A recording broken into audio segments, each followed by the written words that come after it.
এই তো বন্ধুরা, এখানে ঝালে পোলাও করব সবজি আর মুরগি দিয়ে।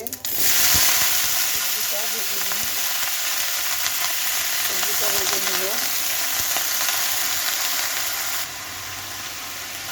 এই তো মটরশুঁটি, এটা গত বছর সংরক্ষণ করে রাখছিলাম ফ্রিজে। গত বছর এই মটরশুঁটিটা সংরক্ষণ করে রাখছিলাম, এটা খাওয়া হচ্ছে। যখন মটরশুঁটি ওই যে উঠে যায়, কম দামে কিনতে পাওয়া যায়, তখন ওই যে আমরা অনেক 5 কেজি 6 কেজি 10 কেজি করে মটরশুঁটি কিনে এরকম করে বেছে ধুয়ে টুয়ে এরকম করে সংরক্ষণ করে রাখি। একটু মুরগির মাংসটা দিয়ে দিলাম, এখন এখানে ভেজে নেব। সেদিন এই 2 দিন আগে মুরগির মাংসটা কষায় রাখছিলাম, আজকে সবজির সঙ্গে একটু ভেজে নিয়ে ঝালের পোলাওয়ে দিয়ে দিব। কাঁচা মরিচটা দিয়ে দিলাম, এখন ভেজে দিন সুন্দর করে ভেজে নিতে হবে। ভেজে নিয়ে ঝালের পোলাওয়ের মধ্যে এটা দিয়ে দিব। এটা বন্ধুরা আমার হচ্ছে এটা ভেজে নেওয়া হয়ে গেল সবজি আর মুরগি। এই তো এখন পোলাওটা চালানি দিব।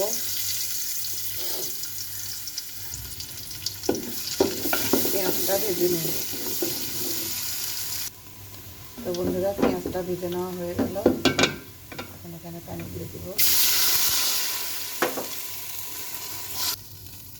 দারচিনি আর কালো এলাচ দিয়ে দিলাম, একটু জিরার গুঁড়া দিয়ে দিলাম।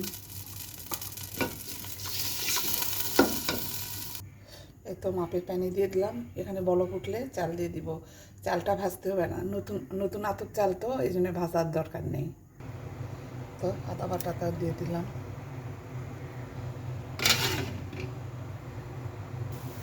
একটা পানির বলক আসছে, এখন চালটা দিয়ে দিলাম। তো ভাজা সবজি আর মুরগির মাংসটা দিয়ে দিলাম। অনেকে চাল ফোটার পরে দেয়, কিন্তু আমরা এই চাল আর এই সবজি বা মুরগি যা থাকে এইরকম সময়ে দিই, চালের সময় দিয়ে দিই। এটা এই পোলায় স্বাদ হয় বেশি। এরকম করে নাড়াচাড়া করে ঢেকে রাখবো। তারপর একটু ফুটলে তখন আবার দমে রাখবো।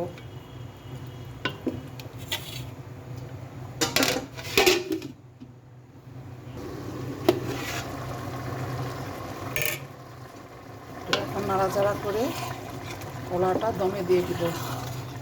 এই তো চাল আর পানি সমান সমান হয়ে গেছে, এখন এই পোলাওটা দমে দিয়ে দিব।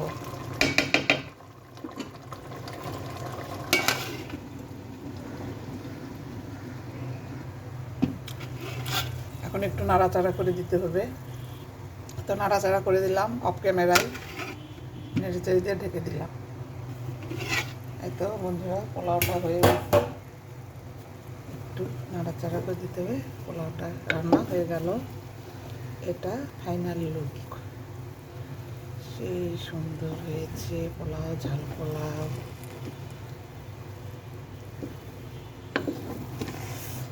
আমরা এরকম করে ঝাল পোলাও খাই, সবজি দিয়ে, মুরগি দিয়ে, গরুর মাংস।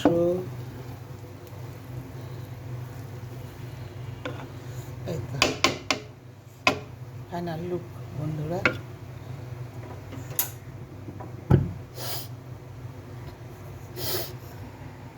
এভাবে তোমরাও সবজি দিয়ে মুরগি দিয়ে ঝাল পোলাও করে খাবে, সেই সুন্দর।